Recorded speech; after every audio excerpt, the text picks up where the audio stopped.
Why do you think there's a need for a pro-European rally here? We get that question quite a lot, especially after Brexit. Many people ask us, why are you still doing it? You know, Brexit just happened, we voted for it. I think now is the perfect time to do it, especially with the current political climate. There is a lot of division within Europe, and we want to try to change that, because there are 27 other countries going through the same thing as, you know, what happened to Britain. And we want to change that for the whole of Europe, not just Britain. And we also want to, you know, bring unity amongst the British people with the countries on the continent of Europe.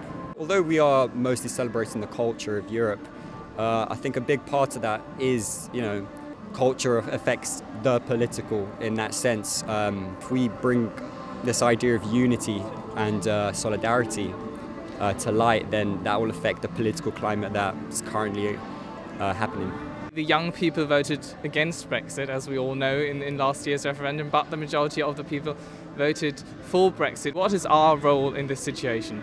Well, I think it's important to understand that democracy does not stop with one vote. Democracy is a continual process, and young people, we have to stand up for ourselves. We have to put our views across, because, you know, historically, young people haven't been voting enough. We've not been voicing our opinions enough. So I think, especially on a university campus as international as Essex, it's important that we show that as young people we believe in these shared European values, and that we want to stand together to defend and promote those values. Politics is the art of fluctuation. It moves left and right all the time. And 30 years ago we decided to vote to go into Europe.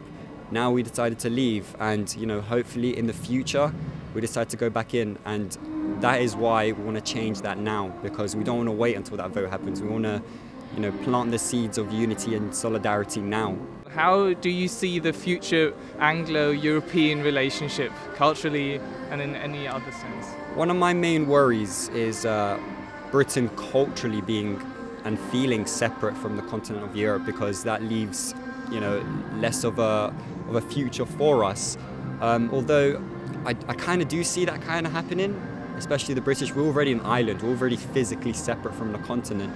I want to try to avoid feeling culturally separate from British people feeling separate from the French or German, when, you know, in actual reality we're not that different.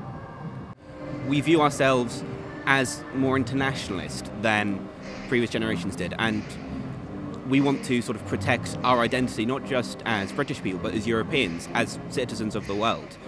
And we cannot properly foster that relationship by, you know, separating ourselves with such a distance from Europe. And the closer we are to Europe, the better I think we will feel, both culturally, economically and politically. And finally, in one sentence, on one short statement, what do you think should the main message be from this event today? One Europe. Together we can.